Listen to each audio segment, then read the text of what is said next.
G'day rugby fans, we're here today at the Four Seasons Hotel in Hong Kong to meet the British Lions management team on their way through to Australia in preparation for their 2013 tour to Australia. We're going to be meeting Gerald Davies, Andy Irvine and Derek Quinnell, British Lions legends, along with John Eales, the ex-Australian captain. Ask them some questions and hopefully get a good feed. So welcome everybody, welcome to this morning, a pretty special day, 1 year to go until the 2013 British Lions tour, which kicks off in the first ever game in Hong Kong for the British Lions. It's a plan of ours to meet and greet and get to know the media everywhere we're going. It obviously includes Hong Kong and Australia, and this represents the type of meetings we'll be having in Australia as well and in the coming year. Good to see everybody, thanks for coming. A few introductions. Gerald Davies, Chairman of British Lions, obviously a British Lion himself, and he was tour manager on the tour in 2009 South Africa. Derek Quinnell, another former Lion and Welsh player, multi-tourist as well, and representing the Barbarians. Derek is the team manager for the Barbarian team, who will play against the British Lions next year. Andy Irvine, another British Lion and Scottish international, and the former chairman of British Lions, swapping roles this time around, and he will be the tour manager for the tour down to Australia. And John Eales, former Wallaby captain, World Cup winner, and captained the Wallabies against the Lions in 2001 in the very close series. So welcome as well, John. Good to have you here today. Will the full squad come through Hong Kong or just playing together to bring the full? Good question, because because of the very tight schedule. I mean, we do have an incredibly tight schedule in that two big finals being played on the Saturday prior to departure. So it's possible, I think it's very unlikely, it's possible that a squad may go into Perth straight away, but that sort of thing is the coach's call. Are you happy with the facilities here and the recreational activities? How long will you guys spend? We'll probably arrive, again it has to be fairly decided upon, but we'll probably arrive on Tuesday and game on Saturday. Because you're right, the conditions are slightly alien. You know, we've got to be realistic about that. It's going to be a lot hotter and particularly more humid back home, and particularly the front five forwards.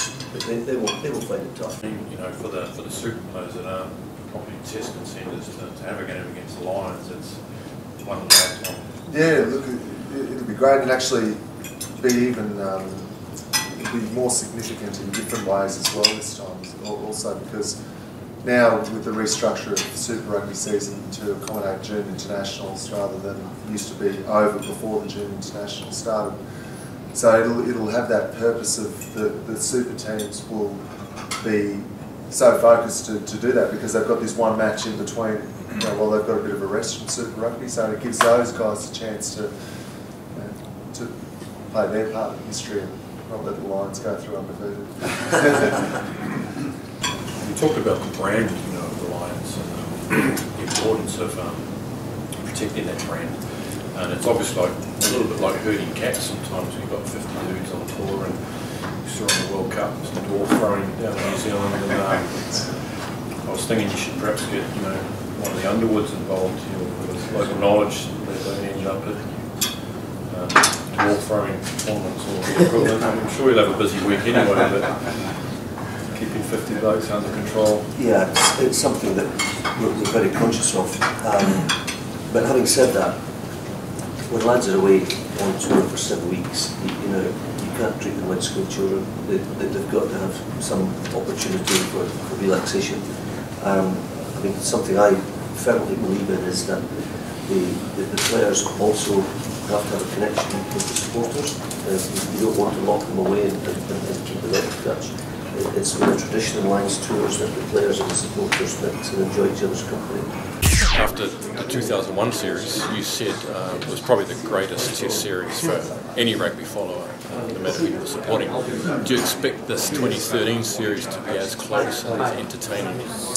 Well, I think potentially it could be as close and entertaining. Like, and I think there's entertaining for different reasons. I think that series in 2001 was entertaining because there was some great rugby play. It was also entertaining because it was a great contest. And I think first and foremost for entertainment value, you need the contest. And I think there's no doubt that there will be that contest between the two teams. Yeah.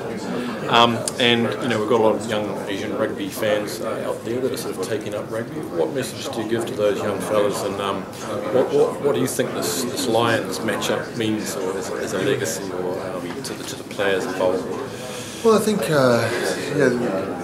all sports are a amalgam, if you like, of their past and their future, and the past for rugby in Asia, is not as historic, if you like, as what it may be for some other countries, which have a lot more history and heritage embedded in their sports.